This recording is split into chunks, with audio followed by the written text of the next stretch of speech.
본 방송에서 제공하는 투자 정보는 투자 판단에 대한 조언입니다. 방송에서 제공하는 주식의 가치, 가격 상승 및 가격 하락에 대해서는 방송사에서 보장하지 않습니다.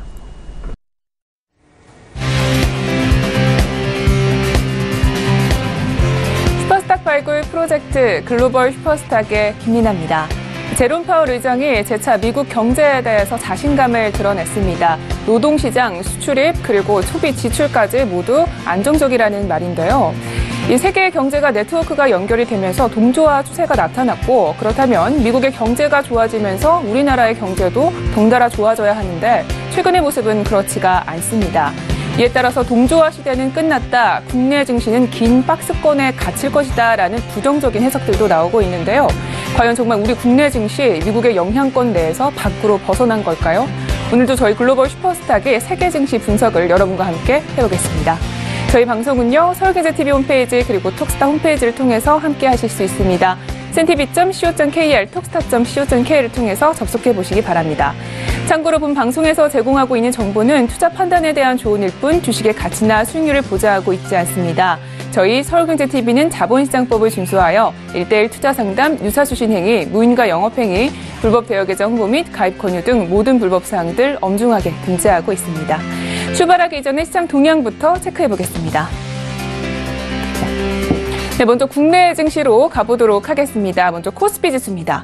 코스피 지수는 현재 0.69% 오르면서 2,313선으로 이어가고 있습니다. 수급 동향도 함께 체크해보시죠. 현재 외국인이 많이 사고 있습니다. 722억 원 정도 매수세가 들어오고 있고요. 개인이 584억 원 정도 매도 중입니다. 이어서 코스닥 지수로 가보도록 하겠습니다. 코스닥 지수도 역시 조금 오르고 있는데요. 0.11% 오르면서 820선까지 올라왔습니다. 수급 동향도 함께 체크해보시죠. 예, 코스닥에서는 현재 기관이 많이 사들이고 있습니다. 205억 원 정도 매수세가 들어오고 있고요. 외국인이 43억 원 정도 매도 중입니다. 현재 오늘장에서는요, 코스피와 코스닥 모두 시가총액 상위 종목들이 빨간불로 스타트를 끊었습니다. 이어서 해외 선물 지수로 넘어가 보도록 하겠습니다. 먼저 나스닥 지수입니다. 나스닥 지수 현재 0.18% 오르면서 7,435선으로 이어가고 있습니다. S&P 500 지수도 함께 보시죠. S&P 500 지수는 0.17% 오르면서 2,816선으로 이어가고 있습니다. 이어서 달러 지수 체크해 보도록 하겠습니다. 제롬 파월 의장이 또다시 미국 경제에 대해서 긍정적으로 발언을 하면서 현재 달러는 다시 강세로 이어지고 있습니다. 현재는 0.09% 오르면서 95달러로 거래 중입니다. 95선으로 유지하고 있습니다. 이어서 골드 지수입니다. 골드 지수는 달러가 강세를 이어가면서 다시 하락세로 넘어갔는데요. 현재는 1230달러 밑으로 내려왔습니다. 0.03% 소폭 오르면서 1227달러로 거래 중입니다. 마지막으로 크루드오일 살펴보도록 하겠습니다. 이 리비아에서 국영석유 공사가 현재 원유 수출의 불이행을 선언을 했습니다. 이 때문에 공급에 대한 우려가 다시 불거지고 있는데요. 현재는 0.25% 떨어지면서 66달러로 거래 중입니다. 이어서 중국 시장으로 넘어가 보도록 하겠습니다. 먼저 상해종합지수입니다. 상해종합지수는 0.57% 내리면서 2,798선으로 마감을 했습니다. 항생지수는 어떻게 마감을 했을까요? 항생지수 역시 좀 내렸는데요. 1%대 내리면서 28,181선으로 마감했습니다. 이어서 암호화폐 시세 함께 체크를 해보도록 하겠습니다. 현재 요즘에는 암호화폐 다시 거래량이 많아지고 있는데요. 우리나라에서 비트코인이 현재 800만 원대로 거래가 되고 있습니다. 이는 0.48% 증가한 수준인데요. 미국에서는요, 지금 현재 7,000달러를 넘어섰다라고 합니다. 이는 현재 골드만삭스에서요, 최고 경영자가 암호화폐 친화적인 인물로 바뀌면서 그런 것으로 분석이 됩니다. 다른 코인들도 모두 시가총액 상위 종목들도 모두 오르고 있습니다. 현재 콘덤과 리플, 네오, 스텔라룸엔 비트코인, 게이시 할 것 없이 모두 강보합으로 이어가고 있습니다. 마지막으로 거래량도 체크해 보도록 하겠습니다. 거래량이 많이 늘었습니다. 현재 이오스가 또 다시 1위를 달리고 있는데요. 9,000원 선에서 거래가 되고 있고요. 2위에는 비트코인, 3위에는 파워렉저, 4위에는 에이다, 5위에는 트론이 자리하고 있습니다. 이렇게 해서 각종 시세 소식 알아봤습니다. 이제 본격적으로 출발해 보도록 하겠습니다. 저희 최윤 캐스터와 함께 어떤 이슈들이 있는지 확인해 보시죠. 안녕하세요. 최유은입니다. 오늘 가장 핫한 이슈 두 가지 외신을 통해 함께 알아보도록 하겠습니다. 그 이전에 오늘 어떤 이슈들 나와 있는지 함께 살펴보시죠. 첫 번째 이슈입니다. 네, 미국의 채권 시장에서는 미국 금리 인상 기조 조기 종료를 현재 전망하고 있습니다. 관련된 외신 함께 살펴보고 이후에 이슈 분석까지 이어집니다. 두 번째 이슈입니다.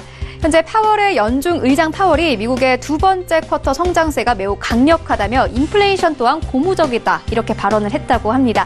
외신을 통해 함께 살펴보도록 하겠습니다. 먼저 첫 번째 외신입니다. 파이낸셜 타임즈에 나온 기사고요. 제목 보시면 Bond Market Signal Early End to Fed Rate Rises 이렇게 제목 나와 있는데요. 채권 시장 측에서는 금리 인상의 조기 종료에 대한 시그널을 현재 보내고 있다 이렇게 설명을 하고 있습니다. 파이낸셜 타임즈에 나온 자세한 내용 함께 보시겠습니다. 현재 미국 채권 시장 투자자들은 미 연방 준비 제도의 금리 인상 사이클이 조기 종료될 가능성을 점치고 있는 것으로 나타났다. 이렇게 설명을 하고 있습니다. 한 전문가의 워딩 함께 보시겠습니다. 현재 이 기사에서는요. 연준은 2020년까지 금리를 3.375% 올릴 것을 전망을 하고 있다. 하지만 유로 달러 선물은 2019년 금리가 정체 양상을 보일 것이다. 이렇게 현재 설명을 하고 있습니다. 앞으로 금리 움직임 조금 있다가 전문가들과 이슈 분석 함께 이어집니다. 이어서 두 번째 이슈 함께 살펴보도록 하겠습니다. 네, 로이터 통신에 나온 기사고요. 제목 보시면 Fed Powell, Years of Strong Jobs, Low Inflation Still Ahead 이렇게 제목 나와 있는데요. 네, 페드에 있는 파월이 현재 강한 고용 지표 그리고 낮은 인플레이션 이렇게 긍정적으로 평가를 했다고 합니다. 자세한 내용 함께 보시겠습니다. 현재 로이터 통신에서는요. 제롬 파월 미국 연방준비제도 의장은 상원 단기 보고를 통해 최근의 경제 지표들은 지난 2분기 미국의 경제 성장이 상당히 강력했음을 시사한다고 말했다. 이렇게 설명을 하고 있습니다. 한 걸음 더 들어가서 보도록 하겠습니다. 하지만 여전히 의회에서는 이 걱정이 있다고 합니다. 현재 트럼프 대통령 그러니까 이미 경제 악영향을 주고 있는 무역 정책들에 대해서 의회 측에서는 이미 너무나 많은 걱정을 하고 있다. 이렇게 설명을 하고 있는데요. 이렇게 두 가지 이슈 함께 살펴보았습니다. 지금부터 이슈 분석 이어집니다. 네, 최윤 캐스터 수고하셨습니다. 자, 본격적으로 글로벌 이슈앤 가이드 시작을 해보겠습니다. 수요일 글로벌 이슈앤 가이드를 책임지시고 계시는 저희 양세동 멘토님 모셔보겠습니다. 인사 나눠볼게요. 안녕하세요. 네, 안녕하세요. 네, 반갑습니다. 자, 첫 번째 이슈부터 같이 분석을 해보도록 하겠습니다. 전일과 금일 23시에 지금 현재 파월 의장의 증언이 예정되어 있습니다. 미국 채권 시장 내에서는요, 지금 금리 인상이 조기 종료될 것이다 이런 의견들이 많이 나오고 있습니다. 이 이유는 어떻게 될까요? 네, 일단은 오늘하고 내일하고 이제 파월 의장의 증언이 계속적으로 이어지는데 정확히 한국 시간은 23시에 좀 예정이 돼 있습니다. 이 부분 시청자들은 좀 파악을 하셔야 되고 오늘 뉴스에서 지금 달러 관련 매매자들에게 엄청나게 중요한 이슈라는 것을 일단은 언급을 좀 드리고 싶습니다. 네, 유로와 골드에 대한 해외 선물을 하시는 분들에게 엄청난 큰 이슈가 될 가능성이 굉장히 크고 지금 FOMC 연준의 목표치가 2020년까지 3.375%로 금리 인상을 염두에 두고 있는 입장입니다. 기준을 정확하게 좀 설정을 해야 됩니다. 근데 지금 각종 시장에서 문제를 하나 제기하고 있습니다. 미국의 장단기 금리 차이 스프레드에 대한 역전 현상이 이루어지는 것, 이거에 대해서 지금 문제를 삼고 있는데 하나의 경제적 문제에 대한 신호를 보고 있다. 이 상황이 지속적으로 금리 인상에 포커스를 맞추는 것은 굉장히 힘들다고 보고 있습니다. 여기서 중요한 건 수익률 커브 역전 현상이 1989년 이후에 다섯 번째인데 커브 역전 이후에는 항상 연준이 긴축이 중단된 것을 언급하고 있습니다. 지금 이 상황 속에서 파웰의 증언이 이어지고 있는 거고 조기 종료에 대한 시사를 할 것인가 말 것인가 이거에 대한 포커스를 맞추고 있는 입장입니다. 네. 그러니까 지금 장단기 금리 차례 좀 문제를 삼고 있는 셈입니다. 그렇다면 저희는 이제 FOMC의 금리 인상 행보에 대해서 좀 주목을 해야 될 것 같은데요. 최근에 FOMC는 어떤 행보를 좀 보이고 있나요?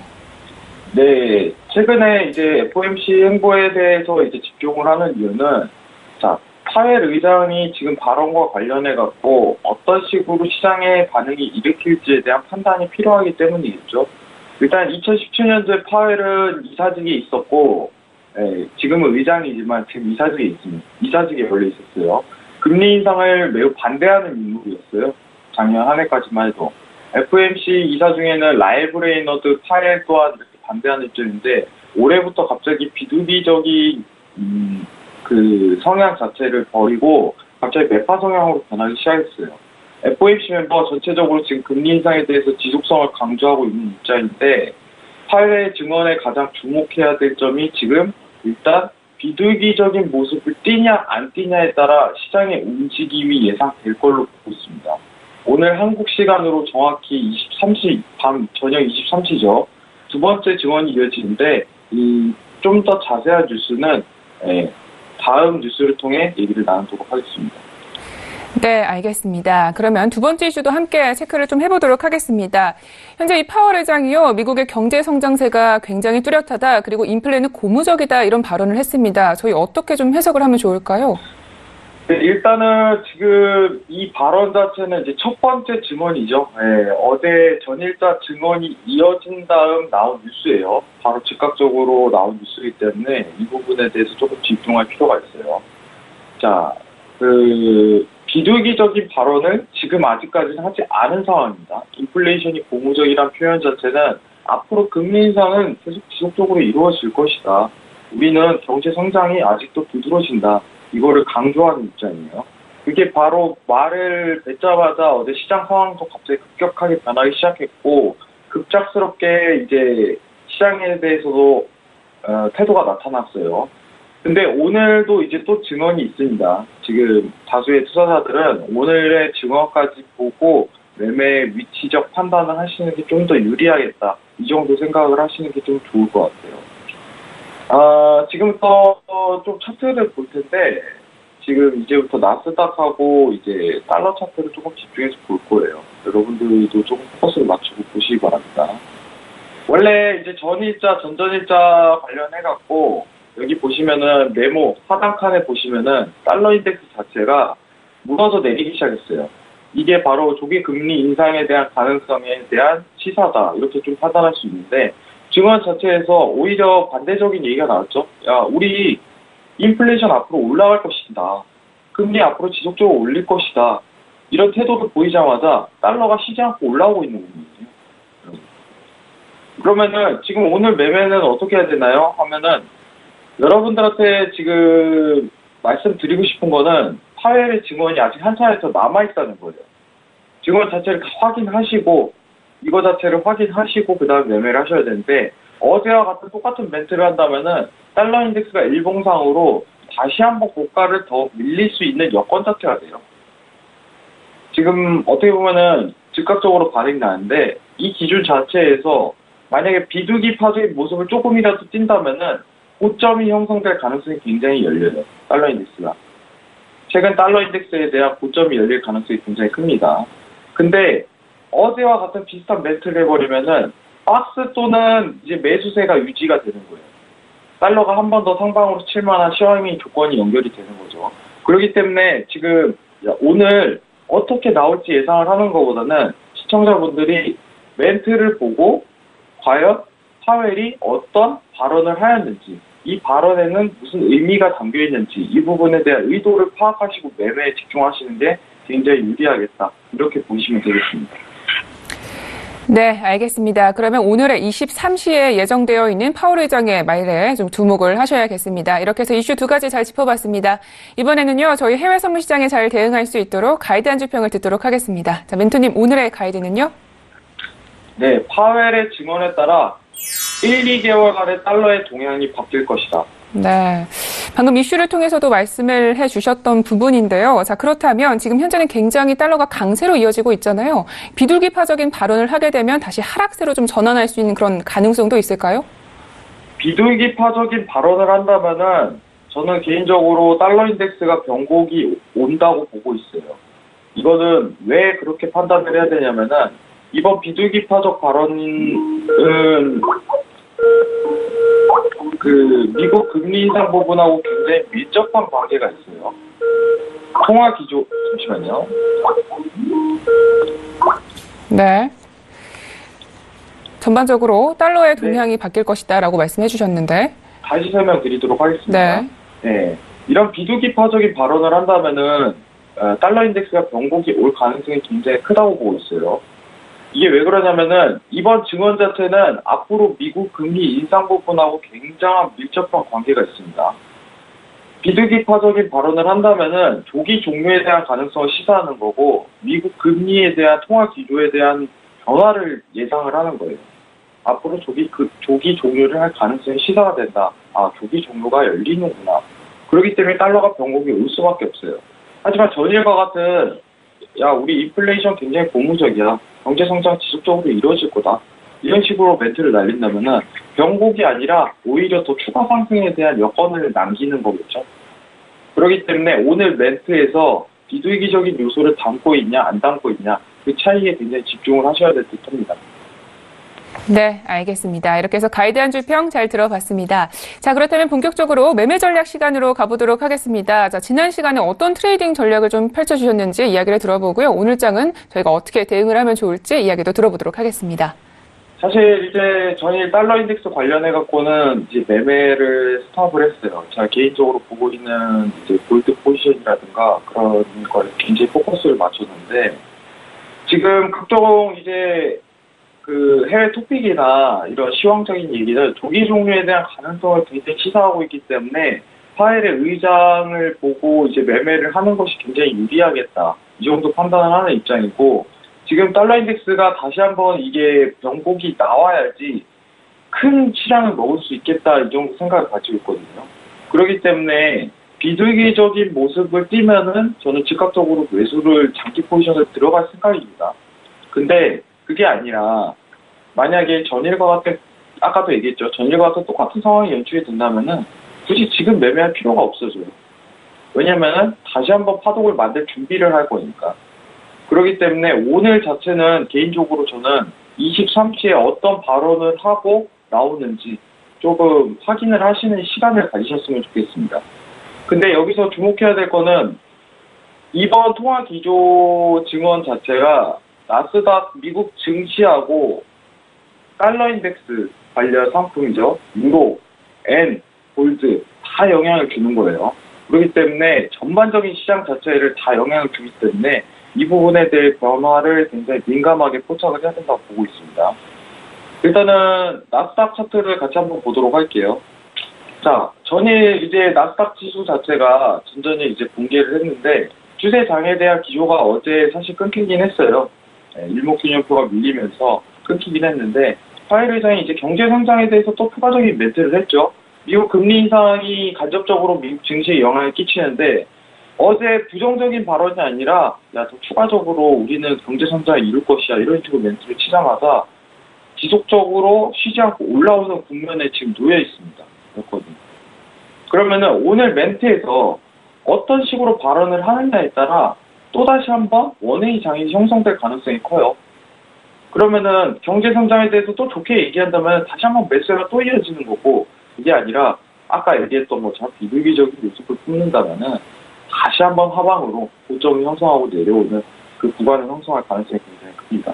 그래서 많은 시청자분들은 이 해외 선물 투자하실 때 오늘을 기점으로 해갖고 어떤 멘트를 했는지 어떤 발언을 했는지 확인하시고 그 다음에 매매에 좀 집중하시면은 좋은 수익을 얻을 수 있을 거라고 생각합니다. 이상입니다. 네, 알겠습니다. 지금 현재 멘토님은요, 큰 흐름의 움직임을 기다리고 계시는 것 같습니다. 이렇게 해서 저희는 23시에 파월 의장의 연설에 대해서 자세히 들어보면 좋겠습니다. 글로벌 이슈 앤 가이드는 여기까지 듣도록 하겠습니다. 오늘도 말씀 모두 고맙습니다. 네, 감사합니다. 글로벌 이슈 앤 가이드 화면으로 정리하겠습니다.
살아가는 여정에서 여러분의 가이드가 되어드리는 저희 글로벌 슈퍼스탁, 이번에는 차이나 이슈 앤 가이드 시간으로 돌아왔습니다. 중국 시황 이야기 그리고 유망 투자 종목에 대해서 소개를 들어보실 수 있습니다. 먼저 어떤 이슈들이 나와 있는지 화면으로 만나보시죠. 오늘의 차이나 이슈 첫 번째는요. 중국의 간판 바이주 기업이죠. 마오타이 그룹이 대대적인 부실 자회사 청산 작업에 돌입했다고 밝혔습니다. 자회사 150곳 중 3분의 1가량을 정리할 계획이라고 하는데요. 정확히 마오타이 그룹은 어떤 그룹이고 이번 자회사 청산 작업이 기업에는 어떤 영향을 미치게 될지 잠시 후에 살펴보겠습니다. 두 번째 차이나 이슈입니다. 중국 최대의 온라인 여행사 시트립이 여행 가격 비교 사이트인 스카이 스캐너를 인수한 뒤 최대의 시너지 효과를 내고 있다고 하는데요. 현재 어느 정도나 잘 나가고 있는 건지 두 번째 차이나 이슈에서 살펴보겠습니다. 네, 이제 본격적으로 이슈를 분석을 해보도록 하겠습니다. 저희 김영철 팀장님 나와 계십니다. 인사 나눠볼게요. 안녕하세요. 네, 안녕하십니까. 네, 반갑습니다. 자, 중국장 전일장은 좀 어떻게 마감이 됐나요? 일단은 중국 시장 같은 경우는 전일장 역시 상해 종합지수 기준으로는 지금 지속적인 하락이 나오면서 4거래일 만에 2,800선을 이탈을 하는 그런 모습들을 좀 보여줬고요. 15포인트 정도 하락을 해서 한 0.57% 하락 마감을 하는 그런 모습을 좀 보여줬습니다. 그리고 선전 성분지수 역시 마찬가지로 한 32포인트 정도 이제 조정이 나오면서 추가적인 하락이 좀 나왔고요. 대신에 이제 창업한 지수 정도만 한 4포인트 정도 상승을 하면서 그나마 3대 지수 중에서는 일단은 반등의 의미를 조금 부여를 할 수 있다라고 보시면 좋을 것 같습니다. 근데 중요한 점은 역시나 2,800선 기술적으로 좀 중요한 자리였는데 이 자리가 이제 4거래일 만에 하락 이탈을 하면서 여전히 이제 진바닥을 잡기가 좀 쉽지 않은 그런 상황이다라고 좀 보시면 좋을 것 같고요.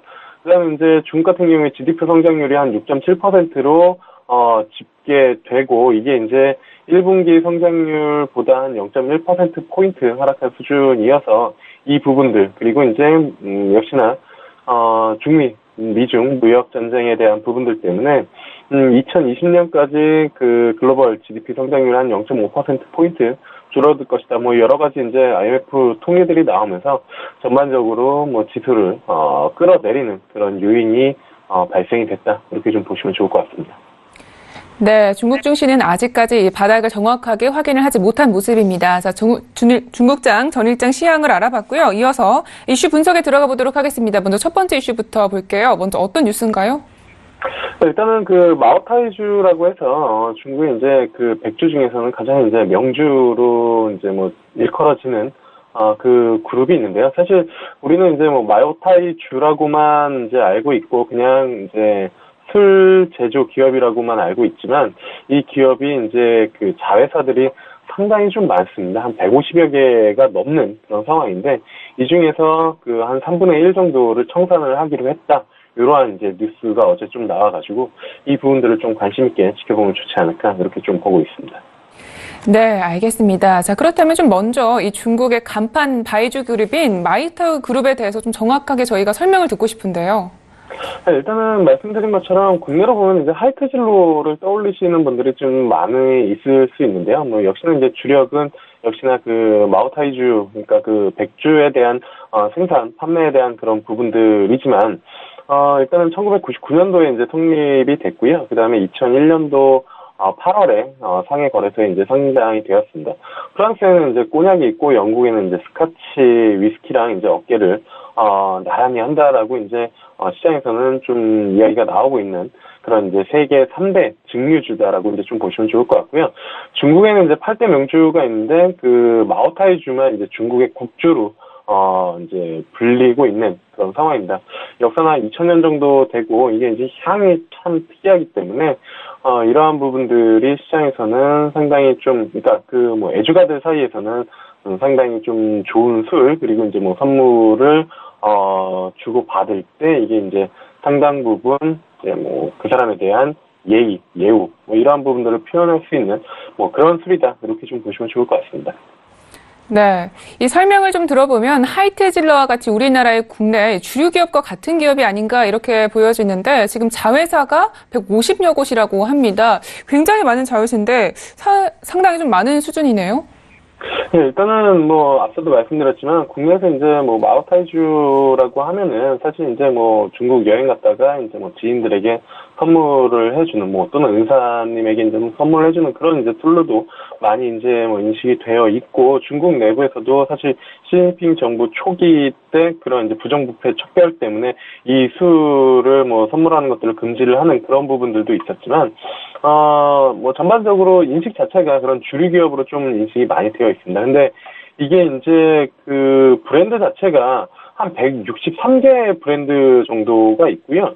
이게 이제 브랜드, 그러니까 그 제품 자체는 한 2,000여 개가 넘었었습니다. 그러니까, 작년까지만 해서도, 지난해에도 이제 한번 이런 브랜드 재고를 위해서 제품 수를 좀 줄이고 다이어트를 했는데, 그 전에 163개 브랜드에 한 2,000여 정도의 그 이제 제품들이 있었는데, 이거를 반년 새에 한 51개 정도를 줄여서 최근에 한 150개 정도가 된 거고, 브랜드 자체는 2,000여 종 중에서 300여 종으로 대폭적으로 이제 좀 줄인 거죠. 퍼센트로 보면은 뭐 브랜드 같은 경우는 76개, 제품 같은 경우는 87%, 그러니까 쓸데없는 부분들은 이제 다 줄였다라고 이제 좀 보시면 좋을 것 같고요. 그런 제품을 먼저 줄였고, 그 다음에 이제 자회사 자체만 보더라도 아무래도 이제 뭐 이전에 이제 제품들을 많이 줄였다 하더라도 계열사나 자회사 이런 부분들이 많기 때문에 이게 한 150여 개 정도가 되는데, 이러한 부분들 중에서 한 3분의 1 정도를 청산을 하겠다라는 부분들입니다. 그 명단에 오른 기업들 보면은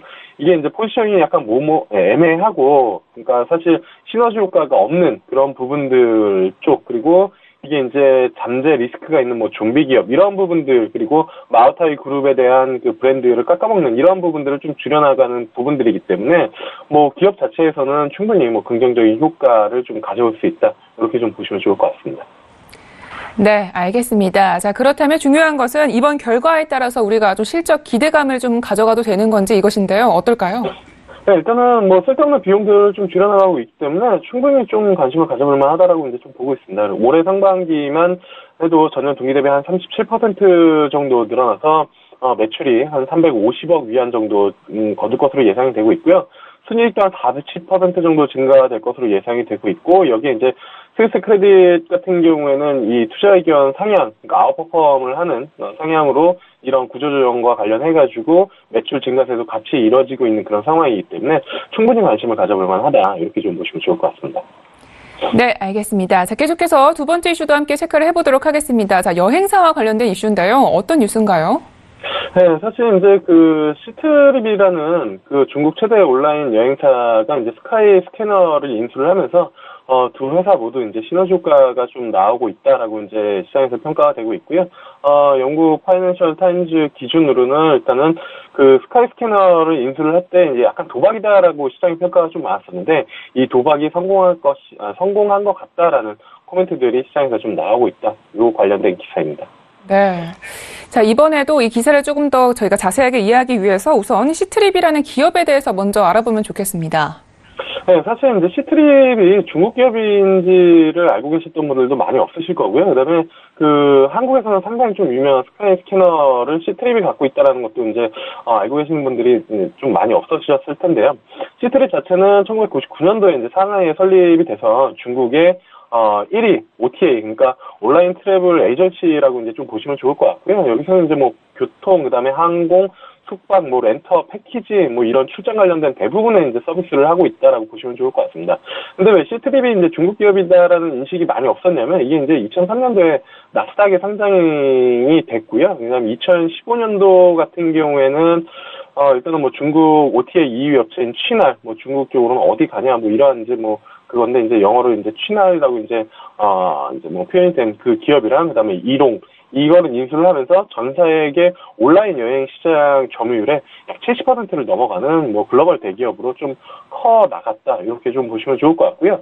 이 기업이 이제 작년 11월에 스카이스캐너 지분 인수를 발표를 한 겁니다. 이게 스카이스캐너 자체만 놓고 보면은 액티브 유저가 한 6천만 명 정도가 되는 이제 글로벌 메타서치 업체라고 이제 좀 보시면 좋을 것 같고요. 아시아랑 유럽 쪽의 인지도가 상당히 좀 많고, 그다음에 한국의 영향력에서는 상당히 좀 높습니다. 왜냐면은 한국 안드로이드 기준으로는 해외 여행의 1위고요. 저도 이제 뭐 해외 항공권을 서치를 하거나 그렇다라고 하면은 스카이스캐너로 가격이랑 날짜를 정해놓고 푸시 알람 이메일로 오면은 이제 뭐 가격을 보고 뭐 결제를 하는, 실질적으로 사용했을 때 상당히 좀 만족도랑 사용의 편의성이 좀 높기 때문에 이와 관련된 부분들이 시장에서는 상당히 좀 높다라고 이제 좀 보시면 좋을 것 같고요.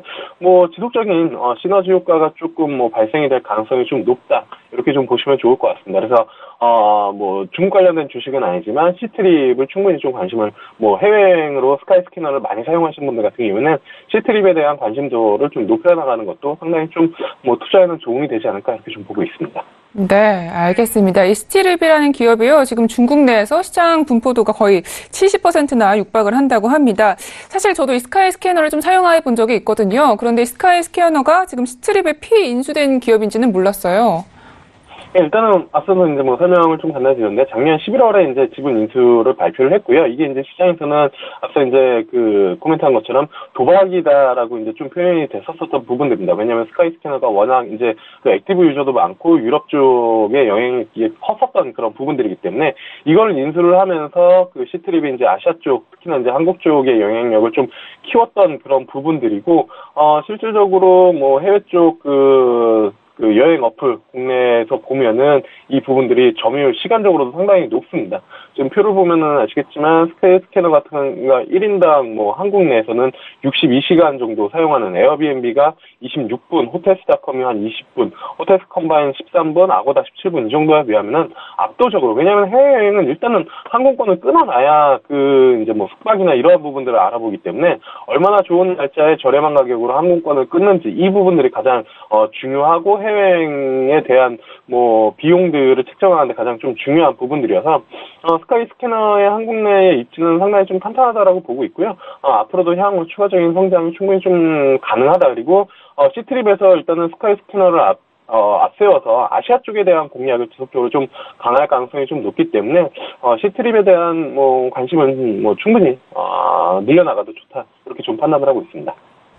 네, 알겠습니다. 이렇게 해서 차이나 이슈에 여러 가지 이야기를 들어봤습니다. 자, 본격적으로 매매 전략 시간으로 가보도록 하겠습니다. 자, 먼저 오늘은 어떤 기업을 가지고 오셨는지 종목 소개부터 좀 들어볼게요. 일단은 뭐 오늘 시트립이랑 스카이스캐너 말씀을 드리면서 여행 관련된 그 이제 코멘트들을 좀 많이 드렸는데요. 중국에서 여행 관련된 종목이다라고 하면은 이 종목 봐야 되겠죠. 이제 중국 국제 여행인데요. 주가 상승률이 상당히 좀 높습니다. 뭐 제주도나 아니면 국내 이렇게 보더라도 중국인 관광객분들이 이제 상당히 좀 많이 오는데, 물론 이제 한한령 기간 때는 좀 뭐 적게 오는 그런 부분들이 있었지만, 지금 다시 뭐 명동이나 뭐 제주도 이런 데 보면은 여전히 이제 중국인 관광객들이 상당히 좀 많고요.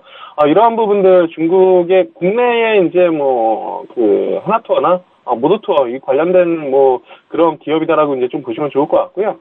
중국 면세점이랑 여행 서비스 대표 기업입니다. 그래서 중국 정부 쪽에 면세점 산업 적극 육성하는 이 정책에도 상당히 주가에 대한 모멘텀을 키워나가고 있다라고 보시면 좋을 것 같고요.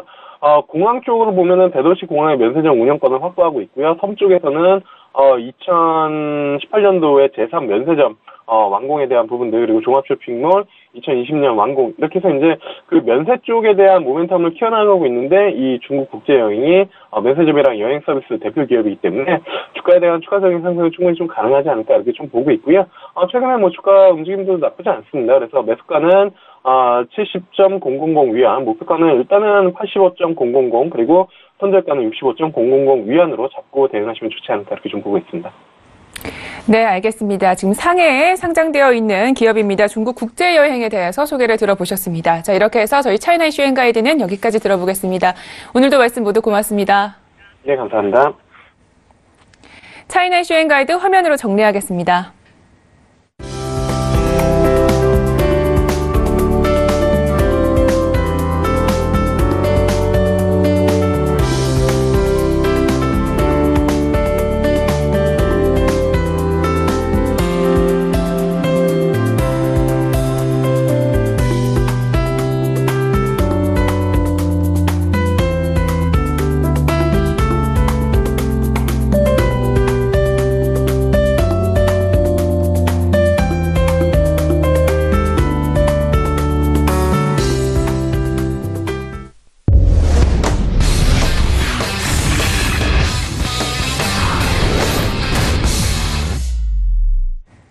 암호화폐와 관련된 엄선된 정보들만 드리고 있는 저희 글로벌 슈퍼스탁의 자랑 시간이죠. 코인 이슈 앤 가이드 시간으로 돌아왔습니다. 자, 먼저 어떤 이슈들이 나와 있는지 화면으로 만나보시죠. 첫 번째 코인 이슈입니다. 세계 최대 규모의 자산운용사 블랙록이 암호화폐 시장 진출을 위해 내부적으로 팀을 구성했다는 소식입니다. 블랙록은 어떤 회사이고 어떤 식으로 암호화폐 시장 진출을 노리고 있는지 잠시 후에 알아보겠습니다. 두 번째 이슈입니다. 해킹 피해를 입은 지 36일 만에 거래를 재개한 코인레일이 이번엔 피해 보상용 토큰 가치를 두고 논란이 일고 있습니다. 피해 보상 대안으로 내놓은 자체 토큰 가격이 3분의 1 토막이 난 건데요. 왜 이런 일이 발생한 건지 두 번째 코인 이슈에서 자세히 알아보도록 하겠습니다. 이제 본격적으로 이슈를 분석을 해보도록 하겠습니다. 저희 윤진 멘토님 스튜디오에 모셨습니다. 인사 나눠볼게요.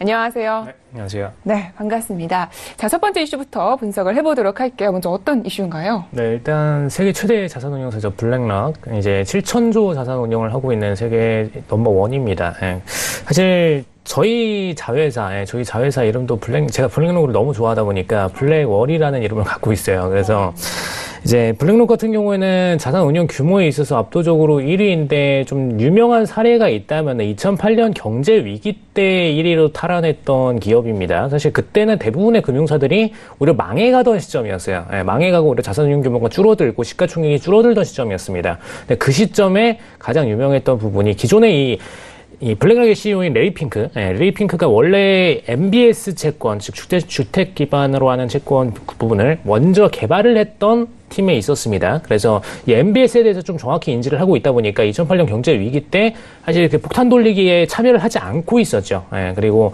이 CDO 1차, 2차까지 올라가는 그런 파생 상품의 과열화, 시장에서도 빠져 있는 상태로 굉장히 안정적인 자산 운용을 하다 보니까 이때 금융기업들이 폭락장으로 넘어가면서 사실 시가총액이 굉장히 많이 떨어졌는데 반해서 블랙록은 계속해서 본인들의 자산 운용을 늘려갔다라는 부분이 핵심이었습니다. 그리고 이때 영국 금융기업들을 인수 들어가면서 자산운용 규모를 거의 2배가량으로 불리면서 이때 한 4,500조 정도로 키웠었죠. 그 다음에 지금 현재까지는 계속해서 네임밸류 때문에 시가총액이 더해지고 그 다음에 자산운용 규모가 더해지다 보니까 지금 7,000조까지 올라가 있는 상태입니다. 이 상태에서 지금 암호화폐 시장에 대한 연구팀, 지금 워크포스를 직접적으로 설치했다라는 이슈로 보시면 되겠고요. 근데 아직까지는 이 워크포스가 실질적으로 뭐 투자 자산 운용에 대해서 상품을 구성을 할지 혹은 아직까지는 그냥 스터디 상태로 있는지 이 부분이 굉장히 논란인 상태인데 현재까지는 그냥 스터디 단계로 있다라는 공식적인 발언을 한 상태입니다. 알겠습니다. 지금 얘기를 들어보니까 이 블랙록 굉장히 좀 대단한 회사인 것 같은데요. 좋아하신다고 하니까 좀 잘 아시겠습니다. 구체적으로 어떤 회사인가요? 네, 일단 블랙록 같은 경우에는 상품 운용에 있어서 처음에 그냥 이제 자산운용 파트로 넘어간 게 아니라 이제 기업들의 어떤 리스크 관리 시스템, 그래서 RMS 시스템이라고도 이제 표현을 하는데 보통 이제 RMS 하면 증권사의 RMS 시스템을 많이 생각들을 하세요. 이제 어떤 기관들의 자산 운용에 있어서 이제 로스컷 부분은 굉장히 좀 깔끔하게 설치를 해주고, 그 다음에 이익청산들에 있어서 자동화된 시스템을 제공하는 어떤 RMS 시스템에 대해서 먼저 생각을 하시게 되는데, 이런 RMS 시스템보다 더 구체적으로 들어가는 개개인 법인들의 기업들의 자금 운용을 도와주는 그냥 그런 리스크 관리 시스템을 먼저 제공했다라고 보시면 되겠습니다. 그래서 이걸 기반으로 이제 리스크 관리 시스템들을 제공을 하다 보니까 당연히 이제 법인들 차원에서는 본인들의 자산을 운용해 줄 수 있는 어떤 안정적인 회사에 대해서 니즈가 높았죠. 특히 2008년 경제 위기 이후에 이런 부분들이 많이 집중이 됐었습니다. 왜냐하면 금리가 실질적으로 물가 상승률을 넘어서지 못했기 때문에 기업이 뭐 수익적인 부분을 현금을 운용을 해서 운용 자금을 통해서 매출을 내는 부분도 있지만 분명히 뒤에 쌓여있는 자금들이 있거든요. 이 자금들에 대해서 아까워하는 부분이 있습니다. 왜냐하면은 뭐 아무리 수익을 연매출 자산운용 규모 대비해서 운용 규모 대비해서 10%를 낸다고 하더라도 실질적으로 뒤에 현금이 10배가량이 쌓여있다. 그럼 이 퍼센티지가 사실 레버리지 비율을 봤을 때 1%가량으로 쭉 줄어들기 때문에 이 나머지 뒤에 남아있는 90%의 자금에 대해서도 분명히 누군가가 자산 운용을 해주길 바라고요. 단순히 예금 상품에다 저축을 해놓으면 물가 상승률을 따라가지 못하기 때문에 이거를 자금을 누군가에 맡기길 원했는데 이게 결국 대상이 블랙록이 돼버렸다라는 면에서 굉장히 법인들에게 인기 있는 기업이다라고 보시면 될 것 같고요. 사실 개인들 입장에서는 굉장히 좀 생소한 기업이실 수도 있죠. 기존에 뭐 JP모건이나 혹은 뭐 워렌 버핏의 버크셔 해서웨이 같은 경우에는 좀 네임밸류를 많이 들어보셨다 보니까 그래도 저런 기업들한테는 돈을 맡겼다라는 사례를 많이 들어보셨을 텐데, 블랙록 같은 경우에는 대부분 법인 자금들을 주로 운용을 하고 있고, 그리고 법인 자금보다도 이제 기존의 은행 자산 운용사를 통째로 인수해서 블랙락의 휘하로 두는 구조를 만들어내다 보니까 블랙락을 직접적으로 처음에 접하신 분들은 많이 없으십니다. 예. 그래서 그런 면에서 블랙락이 규모를 키우는 동안에 네임밸류가 많이 뒤에서 좀 처져 있었다라는 부분이고요. 근데 대신에 실질적으로 기관 운용들이나 기관 자산 운용사들이나 혹은 연준 같은 경우에는 블랙락을 굉장히 높게 평가를 하고 있습니다. 심지어 이제 과거에 옐런 의장 같은 경우에는 기존의 이제 금리 인상 혹은 뭐 통화정책 회의 이런 부분들을 논의하기에 앞서서 먼저 레리 핑크 CEO한테 전화를 해서 논의를 하고 추후에 통화정책에 관련된 부분들을 발언을 하고 이런 정도로 이제 어떻게 보면은 실물 경제의 최강자로서 약간 기관들과의 협력성을 만들어 왔던 부분이 있기 때문에 어떻게 보면 이제 뒤에서 암묵적으로는 보이지 않는 손이다. 이렇게 평가를 받아왔었습니다. 그래서 그런 면에 있어서 이제 레리 핑크 CEO의 발언권이 굉장히 강했었는데 지금 이번에 암호화폐 시장에 대해서는 기존에 계속해서 부정적인 시각을 내세워 왔었죠. 어떻게 보면은 블랙머니들이 전부 다 머무르는 안식처 같은 곳이다. 이런 발언들을 하면서 이 블랙머니들이 자꾸 들어오다 보니까 암호화폐가 상승을 보였던 부분이고, 그리고 그 머니들이 아직까지 패돌리기를 하고 있기 때문에 가격을 유지하고 있고, 그 머니들이 빠져나가고 나면은 사실 폭락할 시장이다. 이런 좀 비판적인 시각을 내세웠던 게 레리 핑크 CEO였고요. 사실 블랙록 자체가 리스크 관리 시스템으로 시작했다 보니까 위험자산 투자를 굉장히 싫어해요. 굉장히 싫어하고 철저히 안전자산적인 움직임, 채권 관련된 부분, 그리고 주식자산 중에서도 굉장히 우량주 중심으로 보유를 많이 들어가고 있고요. 사실 전 세계 탑10 이제 기업들, 탑10 대기업들 중에서 가장 많은 대주주 물량을 가지고 있는 게 블랙락이기도 합니다. 그러다 보니까 이 대주주 물량들을 보유하고 있는 입장에서도 굉장히 안정적인 자산 운용을 하고자 하는 게 블랙락의 입장이고요. 근데 그런 입장을 갖고 있던 블랙락이 이런 암호화폐에 대한 워크포스를 설치했다는 것 자체가 쇼킹하게 다가올 수는 있습니다. 시장에서도 어떻게 보면은 많은 플레이어들이 있는데 골드만삭스 같은 친구들은 굉장히 좀 원래 공격적인 플레이어들이거든요. 그래서 골드만삭스가 처음에 암호화폐를 출시한다라는 얘기를 했을 때는 시장에서 그래 그럴 수 있다. 왜냐 기관들 중에서 가장 공격적인 플레이를 보여왔으니까요. 근데 어떻게 보면 기관들 중에서 제일 보수파, 거의 버크셔웨이급으로 제일 보수파인 기업이 이런 암호화폐 시장에 연구를 스타트했다는 거에서는 굉장히 메리트를 많이 가질 수밖에 없었다는 부분, 그 부분을 좀 보시면 되겠습니다. 네, 알겠습니다. 이 블랙록 상당히 지금 실제 금융시장에서도 좀 입김이 센 그런 그룹인 것 같습니다. 자, 그런데 지금 암호화폐 시장에 투자를 좀 시작을 하는데 정확히 좀 어떤 식으로 이 암호화폐 지금 연구를 진행하겠다 이런 건가요? 네, 아직까지는 사업적인 부분 파트에 대해서 상세하게 나온 걸로는 안 보이고요. 본인들도 이제 스터디하고 있다, 이제 공부하고 있다라고 하는데, 이 정도면은 웬만한 이제 지금 암호화폐에서 선구자로 움직이고 있는 기업들 혹은 거래소 출신들이 가서 지금 참여를 하더라도 사실상 블랙락의 지금 연구진들과 크게 지식이 다를 바가 없을 것 같습니다. 네, 지금 이 상태에서 연구를 하는 목적 자체가 중요하겠죠. 지금 블랙락이 이걸 통해서 어떤 골드만삭스처럼 자산운용 상품을 출시하려는 거냐, 혹은 이제 시장의 니즈를 잡아내려는 거냐, 이 부분에 대해서 퀘스천 마크가 던져지는데, 기존에 지금 레리 핑크 CEO 같은 경우에는 블랙락의 고객들 중에서는 암호화폐 운용을 하기를 원하는 고객들은 없다라는 부분을 좀 내세웠었습니다. 그럼 결론은 지금 고객들의 성향이 물론 이제 암호화폐에 대한 관심도가 조금 더 높아지다 보니까 니즈가 생긴 고객들도 분명히 있긴 있겠죠. 100% 없을 수는 없습니다. 근데 있긴 있겠지만 이분들을 위해서 굳이 공격적인 상품을 내세웠다가 블랙락의 가치를 훼손할 부분은 아닙니다. 그렇기 때문에 지금 현재 상태에서는 블랙락은 어차피 모든 금융상품군에 대해서 인지를 하고 상품군에 대한 분석을 원래 맞춰야 되는 게 블랙락의 기본적인 성질이죠. 리스크 관리를 원한다면은 리스크가 있는 시장에 대해서도 인지를 해야 되는 게 맞습니다. 그래서 그런 관점에서 지금 선 연구 분석을 위한 워크포스를 설치했다라고 보시면 될 것 같고요. 지금 현재 실질적으로 들어가 있는 분이 이제 심슨, 이름 심슨이라고 하니까 좀 만화를 많이 생각하실 텐데, 기존에 이제 뉴욕 파트 멀티에셋 투자부문 스트레지스트였습니다. 이분이 이제 본격적으로 이 워크포스를 맡아서 운용 관리 감독을 하게 됐는데, 사실상 스트레지스트들이 맡게 됐다는 거는 이 내용에 대해서 거시적인 분석을 먼저 들어가고 나서 디테일한 분석으로 넘어가겠다, 이런 목적으로 보시면 될 것 같고요.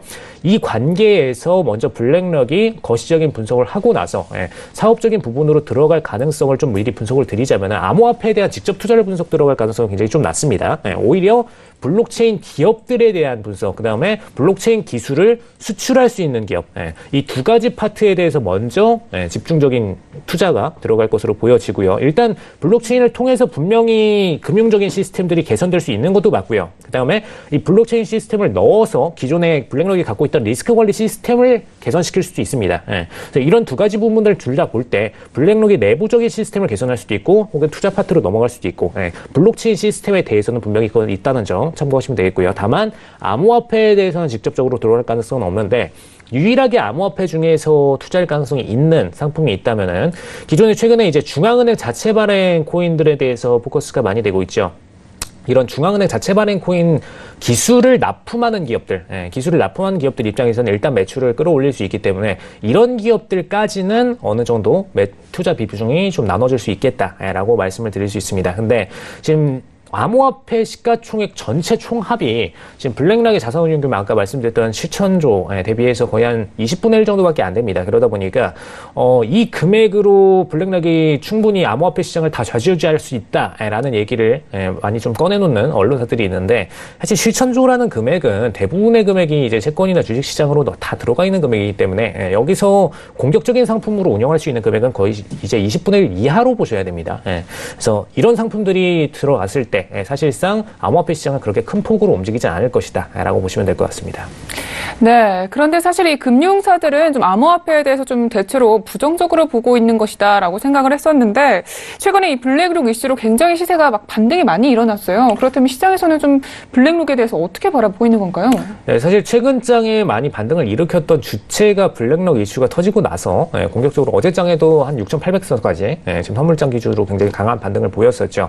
근데 이 반등에 있어서는 블랙록의 입장이 굉장히 강할 수밖에 없다는 점 아까 말씀드렸던 대로 가장 보수적인 투자기관들, 공격적인 투자기관들이 트레이딩을 들어갔을 때는 그렇게 이슈가 되지 않는 반면에 보수적인 기관들이 트레이딩에 임하게 되었다라는 부분에 있어서는 일단 모든 기관들이 참여할 가능성이 있다라는 이슈로 재해석이 가능하기 때문에 그런 부분에 있어서 굉장히 상승세 탄력을 맞게 만들었다. 그리고 자산운용 규모가 압도적으로 지금 암호화폐 전체 시장을 다 흡수하고도 남는 그 정도의 자산운용 규모이기 때문에 그런 면에서 암호화폐 시장이 탄탄하게 아래 호가창이 깔려줄 수 있는 배경이 만들어졌다라고 분석하는 일부 투자자들이 있다고 보시면 될 것 같습니다. 근데 이거는 가능성이 굉장히 낮기 때문에 암호화폐 시장보다는 블록체인 시장 쪽에 대한 투자 이렇게 보시면 될 것 같습니다.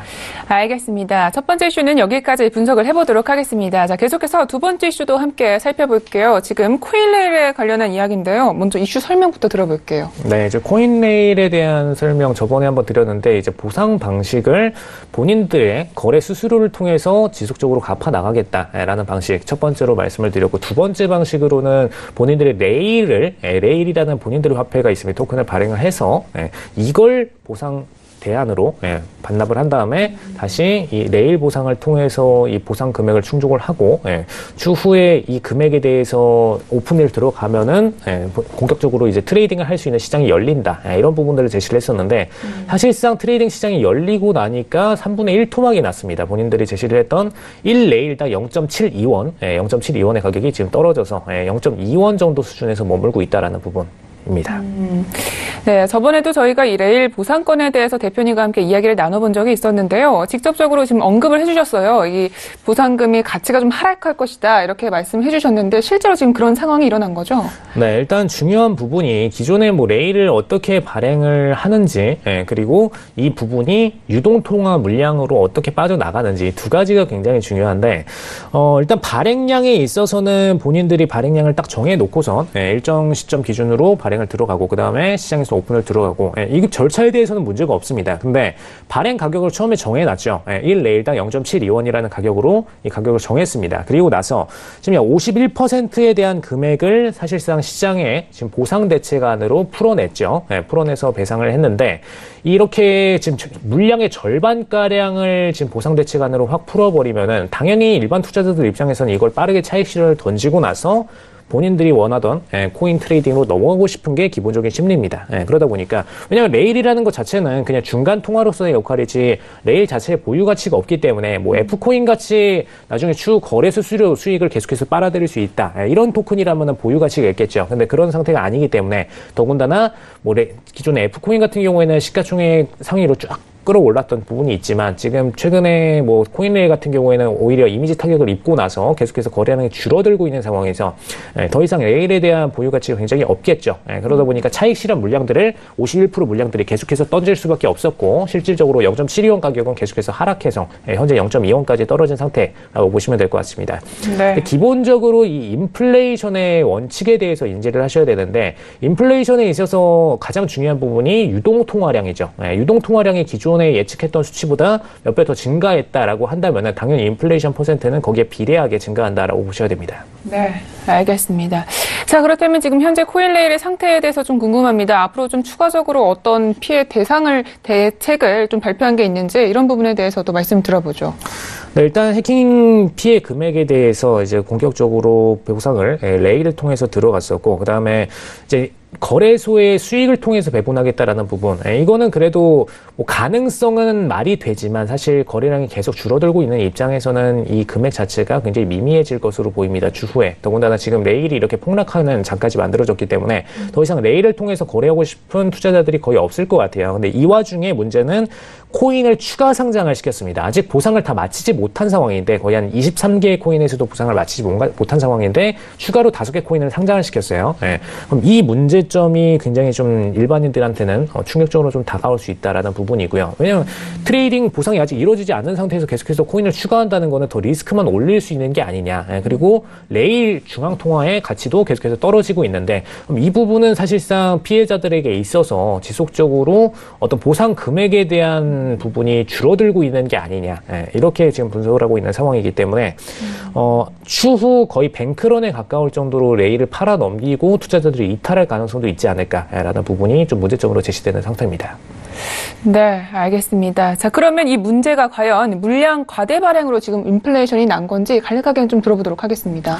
네, 일단 물량이 유동 통화량이 증가를 하게 되면 기존 원래 발행량 수치 대비해서 증가하게 되면은 당연히 투매 물량이 나올 수밖에 없고 상대적으로 이제 이거는 뭐 달러에서도 발생할 수 있는 문제이고 뭐 웬만한 어떤 통화에서도 발생할 수 있는 문제입니다. 뭐 과거에 우리나라도 이제 상평통보 같은 경우에도 그랬었고요. 이제 이 금액 자체를 지속적으로 중앙화폐 쪽에서 찍어내서 시장에 풀어내게 되면은 통화 가치가 떨어지는 건 당연한 부분이죠. 대표적으로 최근에는 베네수엘라 같은 사례가 그랬고요. 통화량을 찍어내고 나서 공격적으로 유동 통화량이 증가하게 되고 이 물량들을 시장에서 살 수 있는 중앙 통화로 활용이 됐지만 실질적으로 보유를 하지 않고 다른 물건들을 사는데 계속해서 쓰게 되면은 실질적인 통화 가치가 하락을 할 수밖에 없습니다. 시장에서는 계속 돈만 남아있는 상태가 되니까요. 그런 부분에 있어서 통화적인 성격은 똑같다라고 얘기를 드릴 수가 있겠고요. 이 인플레이션이 발생하는 만큼 대신에 문제점이 지금 보상 안에 있는 상태이기 때문에 이 금액만 딱 처음에 풀어주고 나서가 끝이 아닙니다. 끝이 아니고 지금 15일 기준으로 한번 거래 재개가 되고 나서 이렇게 하루 만에 폭락이 일어났는데 이 보상이 일어나는 금액 자체가 딱 정해져 있었기 때문에 이 레일로 환산을 했다는 부분은 본인들이 1원 대비 1 레일 대비 0.72원으로 환산을 했지만 실질적으로 지금 현재 레일을 보유하고 있는 분들 입장에서 3분의 1 토막으로 난 상태이기 때문에 뭐 3억을 가졌던 분들은 지금 1억으로 확실히 줄어든 상태이시겠죠. 그래서 그런 면에 있어서 앞으로 레일이 추가적으로 더 통화 가치가 하락할 가능성이 높다라는 부분까지 얘기를 드리도록 하겠습니다. 네, 알겠습니다. 이렇게 해서 코인 이슈는 여기까지 들어보도록 하겠습니다. 오늘도 고생해주신 멘토님 말씀 고맙습니다. 감사합니다. 네, 오늘도 저희 글로벌 슈퍼스탁은 해외 선물과 중국 주식 그리고 암호화폐까지 전 세계를 대상으로 유망 투자 종목 발굴하기 위해서 열심히 달려왔습니다. 참고로 본 방송에서 제공하고 있는 정보는 투자 판단에 대한 조언일 뿐 주식의 가치나 수익률을 보장하고 있지 않다는 점 고지해 드립니다. 글로벌 슈퍼스탁 오늘은 여기까지입니다. 오늘도 성공적인 투자 판단하시고요. 저희는 내일 이 시간 찾아뵙겠습니다. 함께해 주신 여러분 고맙습니다.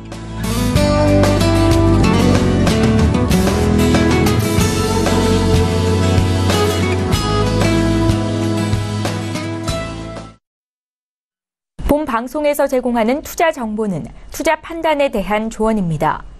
방송에서 제공하는 주식의 가치, 가격 상승 및 가격 하락에 대해서는 방송사에서 보장하지 않습니다.